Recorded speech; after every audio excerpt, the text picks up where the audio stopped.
ساتھیوں سے ملاقات کرنے کی جو غرض ہماری ہے، اللہ کے احکام کی باتوں کو پہنچانے کی اور نبی کے سنتوں پر عمل کرنے کی یہ خواہش ہے، تاکہ ساری دنیا میں اللہ کی طرف سے امن و امان کا معاملہ قائم ہو۔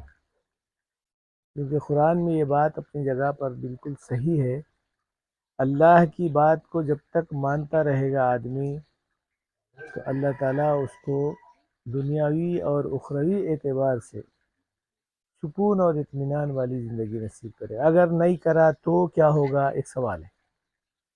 پھر اللہ نے اس کو بھی قرآن میں یوں کہا، وَمَنْ أَعْرَضَ عَنْ ذِكْرِي فَإِنَّ لَهُ مَعِيشَةً ضَنْكًا۔ اگر تم اللہ کی یاد سے دور ہو جاؤ گے پھر تو اللہ سب سے پہلے تمہاری روزی کی تنگی کر دے گا۔ روزی کھانے کو نہیں کہتے، روزی ضرورت زندگی میں جو بھی چیز ہمارے سامنے آنے والی ہے اس کو کہیں گے۔ مکان ہے، دکان ہے، کاروبار ہے، اور پھر معاملہ جو ہے اپنے کھانے پینے کے ساتھ ساتھ رشتہ داری کا مسئلہ ہے، اور جتنی ضرورت کی چیزیں ہیں دنیا میں انسان کے ساتھ میں، وہ ساری ضرورت ہے آدمی کی۔ کہا ان سب کو جو ہے روزی کہیں گے۔ تو کہا جب آدمی کو روزی کا معاملہ تنگ ہو جائے گا تو آدمی دوبھر ہو جائے گا اور یوں کہے گا کہ اللہ کیا مصیبت آ گئی، کیا بھی کروں تو کچھ بھی نہیں ہو رہا۔ تو اللہ فرما رہے ہیں اگر تم ہماری یاد سے دور ہو جاؤ گے تو سب سے پہلے روزی تنگ ہو جائے۔ وَمَنْ أَعْرَضَ عَنْ ذِكْرِي فَإِنَّ لَهُ مَعِيشَةً، معیشت بولتے ہیں روزی۔ اب اس کے بعد میں کیا ہوگا؟ یہ تو ہے دنیا کی زندگی کا معاملہ تنگی کا۔ پھر اس کے بعد کہا دنیا میں تنگی ہوگی، روزی کی پریشانی ہوگی، مصیبت میں گرفتار ہوگا۔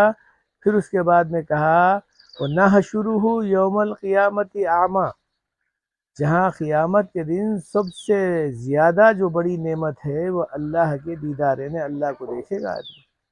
انسان اللہ کو دیکھے گا، دنیا میں تو نہیں دیکھ سکتا لیکن آخرت میں دیکھے گا، اس سے بڑی اور کوئی نعمت نہیں ہو سکتی۔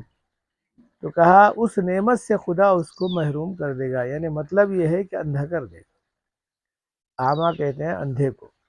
اب اندھا جب ہو جائے گا تو یوں کہے گا خالا لما حشرتنی اعمیٰ، اے اللہ مجھے اندھا کہیں کو بنایا، دنیا میں تو میں آنکھوں والا تھا۔ بعض لوگ کہتے ہیں کہ جو انسان دنیا میں جیسا زندگی گزارا ویسا ہی موت آئے گی اس پر، جیسا موت آئے گی موت کے وقت میں ہوگا معاملہ، ویسا اٹھایا جائے تو اٹھاتے وقت میں بھی وہی حالت ہوگی۔ اگر آدمی آنکھ والا تھا تو آنکھ والا بن کے اٹھے گا، یعنی دیکھنے والا۔ اگر اندھا مر گیا تو اندھا ہی اٹھے گا، بہرا مرا تو بہرا اٹھے گا، جو کام کر رہا تھا وہ کام کے ساتھ اٹھے گا۔ اللہ کا معاملہ یہ ہے، جہاں یہ اٹھے گا تو اندھا اٹھے گا تو اللہ سے کہے گا کہ اللہ میں دنیا میں تو آنکھ والا تھا، دیکھنے والا، پھر میرے کو اندھا کیوں کر دیا؟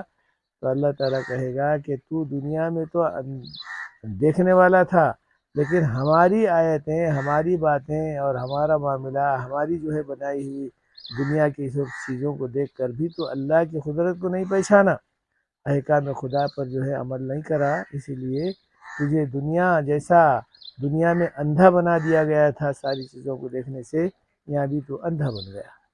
تو اب اس وقت میں رونا پلانا کیا کچھ کام کا تھوڑا ہی ہوگا وہ، جہاں اللہ میاں یہ کسی چیز کو جو ہے دنیا میں بھیجایا، دنیا میں بنایا، ان چیزوں کا اگر استعمال نہیں کیا تو پھر خدا قرآن میں بھی کہا لَئِن شَكَرْتُمْ لَأَزِيدَنَّكُمْ وَلَئِن كَفَرْتُمْ إِنَّ عَذَابِي لَشَدِيدٌ، اگر اللہ کا شکر کرو گے تو نعمتوں میں اضافہ ہوگا، نہیں کرو گے تو اللہ میاں چور چھین لے گا۔ سب سے بڑی نعمت کیا ہے؟ تو کہا ظاہری اعتبار سے جسمانی قوت اور جسمانی صلاحیت ہے۔ آدمی کو ذرا سا بھی دماغ کا اسکرو ڈھیلا ہو گیا کیا کرے گا وہ؟ بجائے کھانا کھانے کے مہرے میں کا چکڑ کھائے گا۔ لوگ بولیں گے ارے پاگل ہو گیا، پاگل ہو گیا۔ تو کیا پاگل ہو گیا؟ تو یہ اللہ کس کے ہاتھ میں ہے؟ اللہ کے ہی ہاتھ میں ہے نا۔ اللہ فرما رہے ہیں کہ اگر ہم ایسا کریں گے تو کیا ہوگا؟ تو کہا بس آدمی جو ہے اپنے ہوش میں نہیں رہے گا تو کدھر سے کدھر پہنچ جائے گا۔ یہ اللہ کا معاملہ ہے، اللہ تعالیٰ صلاحیت سے رکھا ہے، ہوش میں رکھا ہے، اور پھر آدمی کو طاقت دیا ہے، دماغی اعتبار سے ساری چیزوں کو دیا ہے، اس کے باوجود بھی اگر اللہ کو نہیں پہچانتا تو اس سے بڑی محرومی اور کیا ہو سکتی ہے۔ بہرحال رزاق صاحب، بولنے کا مقصد یہ ہے کہ بھئی ہم اللہ اللہ کرتے رہے، صرف اللہ ہی کرنا نہیں ہے بلکہ اس بات کو اپنے دوستوں تک بھی پہنچانے کی فکر کرنا ہے، اور اپنے بچوں کو بھی اس بارے میں جو ہے متنبع کرنا ہے تاکہ وہ لوگ بھی اللہ اللہ کرنے والے بنے، کیونکہ کل جو ہے قیامت کے دن یہ بولنے کے قابل نہ رہے کہ اے اللہ ہمارا باپ تو ساری چیزیں کرتا تھا، کھانا پینا مکان دکان سب کرا، لیکن میرے کو تیری عبادت کرنے کی، تیرے طرف آنے کی اور تیری جو ہے وحدانیت کا جو ہے مجھے بتایا نہیں، اگر بتاتا ہوتا تو میں ضرور آتا۔ تو وہاں پر پکڑ کے جو ہے معاملے ہوں گے، اس سے پہلے کہ یہاں پر ہم لوگ بولتے رہے، کہتے رہے، سمجھاتے رہے۔ اگر بچہ ہے تو کچھ ڈرا دھمکا کے بھی کر سکتے ہیں، لیکن جہاں ہوش میں آ جاتا ہے تو ڈرانا دھمکانا بولنا بتانا ختم ہو جاتا ہے، صرف سمجھا کر ہی کام لے سکتے ہیں۔ ان کے سامنے بات رکھیں وہ تاکہ وہ بھی عمل کرنے والے بنے۔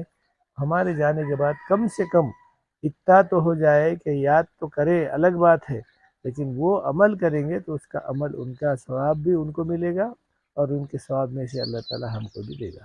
تو بہرحال یہ کام کرتے ہیں، ٹھیک ہے۔